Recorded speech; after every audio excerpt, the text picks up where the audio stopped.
അപ്പോൾ കുറച്ച് സ്വീറ്റ് ഉണ്ടാക്കാൻ വേണ്ടിയിട്ടാണ് ഒരു പഴവും പേരയ്ക്കും കുറച്ച് ബീട്രൂട്ടും എടുക്കുന്നുണ്ട്. പേരയ്ക്കയുടെ കുരു എടുക്കില്ല കേട്ടോ. കുറച്ച് വെള്ളം ഒഴിച്ച് കൊടുക്കാം കേട്ടോ. ഒരു 1.5 ഗ്ലാസ് വെള്ളം ഒഴിച്ച് കൊടുക്കണം. നമുക്ക് ലേശം ഉപ്പിട്ട് കൊടുക്കാം.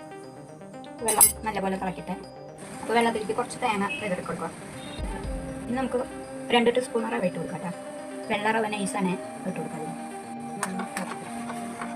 അത് കഴിഞ്ഞ് നമുക്ക് കുറച്ച് രാഗിപ്പൊടിയാണ് ഒരു 3 ടീസ്പൂൺ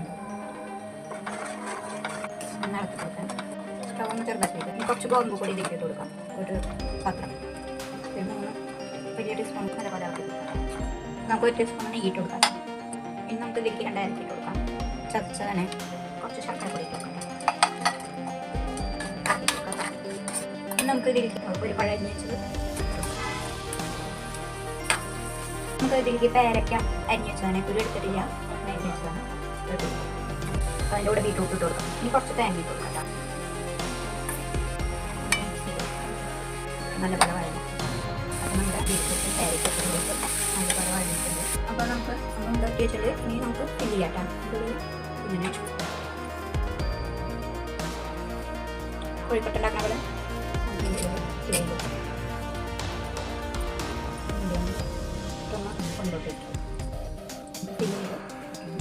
അങ്ങനെയെല്ലാം നമുക്ക് ഫില്ല് ചെയ്തെടുക്കാം കേട്ടോ.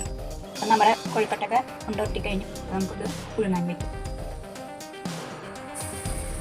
രാവിലെ നാട്ടിലേക്ക് വരുമ്പോഴേക്കും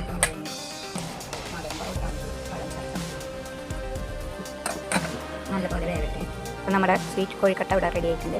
അപ്പോൾ എല്ലാവരും ലൈക്ക് ചെയ്യുക, ഷെയർ ചെയ്യുക, സബ്സ്ക്രൈബ് ചെയ്യുക.